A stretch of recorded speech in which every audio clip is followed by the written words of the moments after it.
Hare Krishna. Les livres sont la base. Books are the basis. On connaît tous que pour construire une bonne maison, il faut de bonnes bases. De la même manière, pour développer notre conscience de Krishna, il faut une bonne base. Et dans l'ISKCON, la base, ce sont les livres de Srila Prabhupada, tout simplement. Chaque année, le ministère de l'Éducation de l'ISKCON organise une semaine dédiée à l'importance des livres de Srila Prabhupada, une plus grande lecture ou des études des livres de Srila Prabhupada pour permettre au maximum de personnalités, dévots ou non, d'être inspirés à lire plus régulièrement les livres de Srila Prabhupada et plus profondément. Cette année, du 18 septembre au 24 septembre, nous avons lu le deuxième chant du Srimad Bhagavatam. L'année dernière, on avait lu le premier chant.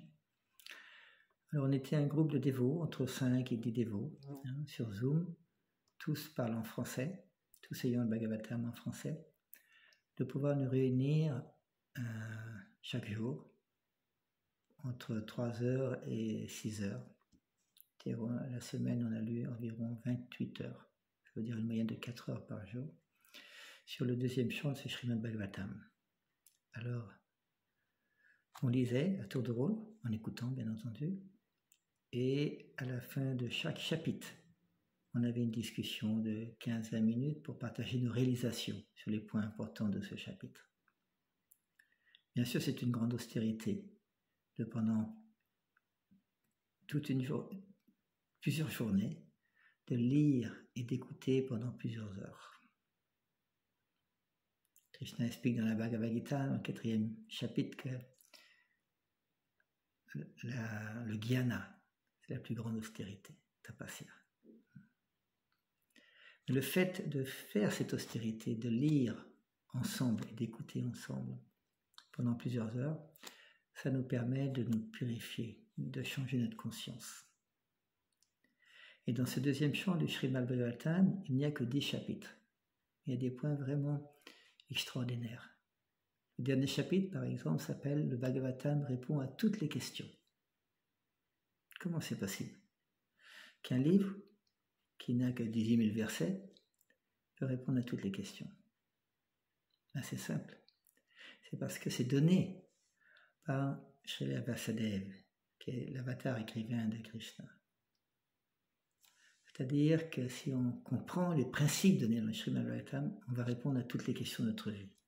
Que ce soit des questions spirituelles, que ce soit des questions matérielles, que nos questions soient liées à notre corps, notre mental, nos émotions ou l'âme, le Bhagavatam a cette capacité de répondre à toutes les questions. Ce qui m'a marqué cette année, dans cette lecture de ce deuxième chant, c'est que les dévots qui étaient là ont eu un certain nombre de réalisations. Certains dévots étaient déjà initiés, d'autres dévots n'étaient pas initiés, certains dévots pratiquaient depuis 10-20 ans, certains dévots pratiquaient depuis quelques mois, la conscience de Krishna. Mais il y a eu des réalisations. Et ça, c'est le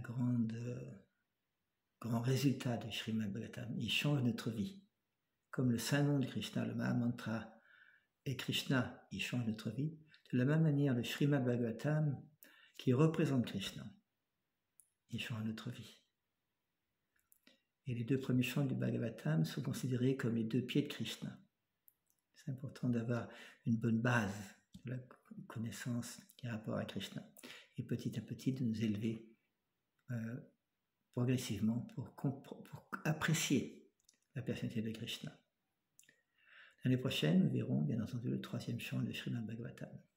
Hare Krishna.